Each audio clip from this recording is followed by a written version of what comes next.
Well, the experts have spoken. Whether or not we listen to them is entirely another question. But there's a lot of research about how to take exams, how to succeed in test taking, that's really turning a lot of our expectations upside down. But I decided to go against the flow of the research and find out what just works on the ground. So I asked my students to send me their best test taking tips, and here are the top 10 results. Okay. I'm actually going to do an honorary mention first because I don't know exactly what to do with it, but it's a very cool idea, which is understand the theory first. If you understand the theory, you'll understand the practicality. If that works for you, that's something to consider. For me, I always liked reading beside or translating things into other ways, and so maybe that's the same kind of thing. All right, number 10, the most popular, answer the questions you know first. That's right, build confidence, but you're also, every time you kind of nail a question that you know, you're going to be able to put that knowledge towards any kind of future parts of the exam. Okay. Number 9, never give up on a question. I mean, fight with it. You might run out of time. You have to prioritize. You have to triage, but don't leave anything blank. And this includes essay questions. I mean, don't insult anyone, don't say bad things, but just try, give it a go, talk about your feelings about the thing. Who knows what a teacher might recognize as being partway to an answer. Okay, number 8, be prepared. Now this is everything. You should have an exam go kit. This is extra pens, pencils, erasers. You should have a bottle of water that doesn't make a lot of noise when you pick it up and put it down or drink from it.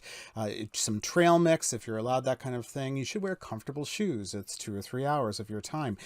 You should have like a sweater or hoodie so you can dress in layers in case you're too warm or too hot. And of course, arrive early. Now, arriving early doesn't just kind of communicate competence and professionalism, but it's going to bring your own heart rate down so that you can focus on your own test taking.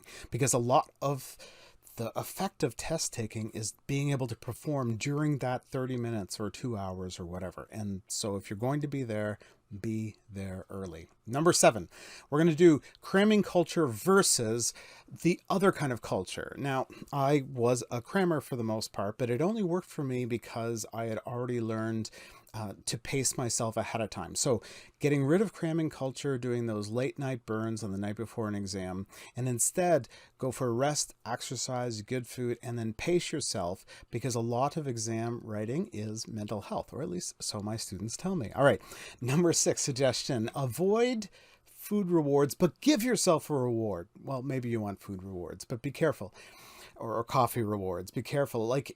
So one student wrote, if I want to open the package that came from Sephora, I have to study at least 4 chapters before opening it. That's an interesting reward. If I knew what Sephora was, I would get sponsorship and be really happy, but I hope that package worked for whoever that was. Avoid food rewards. But, I always would go for the better coffee if I felt like I had studied better. It's just me. Whatever reward works for you, you take it.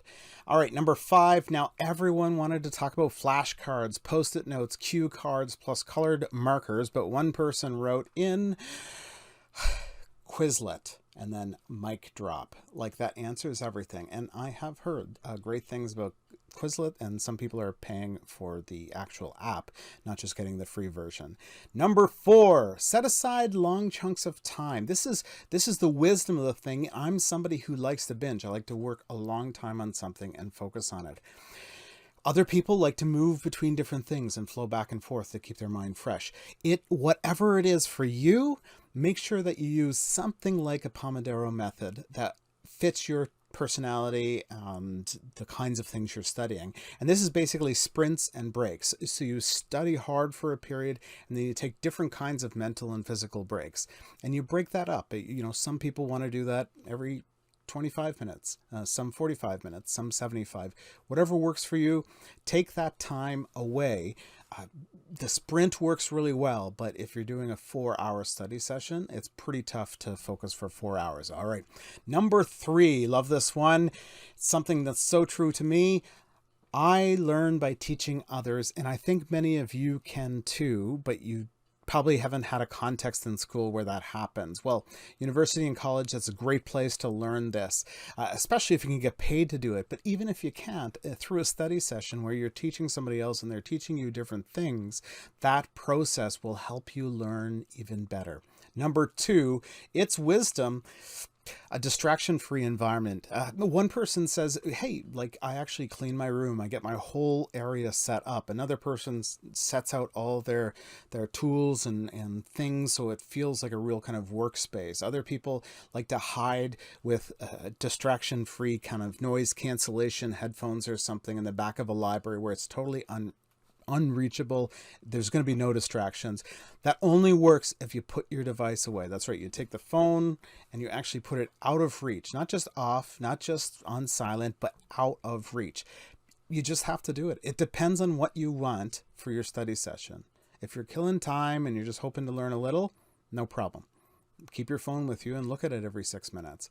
But if you want to learn, you got to set the phone aside. All right, now number 1. This is a tough one. This is controversial. This is the hardest one. If you want to be successful in exams, you have to actually sit down and study. I mean, you just actually have to do it. I know that sounds like normal, but the hardest thing about doing something is starting, especially a hard something, especially if we don't know all the things. That's something that we're not familiar with. Personally, we've been struggling in the course. Actually taking the time to do it is the biggest difficulty, the biggest barrier. So if you can figure out how to do that, you're going to get yourself on your way to success. Well, there was a big flurry of debate. Well, they didn't know what each other was saying, but I got advice from students: always study with with friends, never study with friends, always study alone, and some other kind of mixes like the teach one another, or share different kinds of learning tools with people. Well, since I wanted to find out how this all worked, I decided to do a poll. It's just the way I did it for the last 5 or 6 hours. So I have the hyper scientific Google form. Here's all the goods, right? Okay, so I asked people, students primarily, what's the best advice for studying with friends? And there was different answers. One was never. It's an academic death trap. Although you can get all kinds of other things done, like gossip and advice, stock markets, maybe plan a coup, something like that. Rarely, friends are a distraction, but sometimes collaboration works. Sometimes a study group made up of people with different strengths can be a beautiful thing. And okay, often, some people voted, friends bring diversity, they bring different good notes, and they bring, food, and teaching them helps me learn, all that kind of stuff. Students gave that kind of response. And always, sometimes we need a little time away from each other, but when it comes to studying, we complete each other. That's right. So, and then there was this, I gave another option, which nobody picked, was what's the best advice for studying with friends? Never study with friends, only study with enemies. I think that's a great idea, but nobody picked it. Thanks, everyone. But, and here's the basic kind of results of these things. Always, that was a very small group of people. When it came to always, only 3% of people said that you should always study with friends. But going from always to often, and we get nearly a quarter of people said that. Going from often to sometimes, we get a little over a third of people. Sometimes to rarely, we get a little over a quarter of people, and then down to 10% for never. So it seems the consensus is that middle part where you choose wisely when you do study groups, when you work with friends, and I would suggest the way that you shape that atmosphere as well. All right, these were our student-sourced, class-sourced top 10 tips on studying, with a final definitive answer on whether or not to study alone or with friends. Good luck with all your exams and all those tests.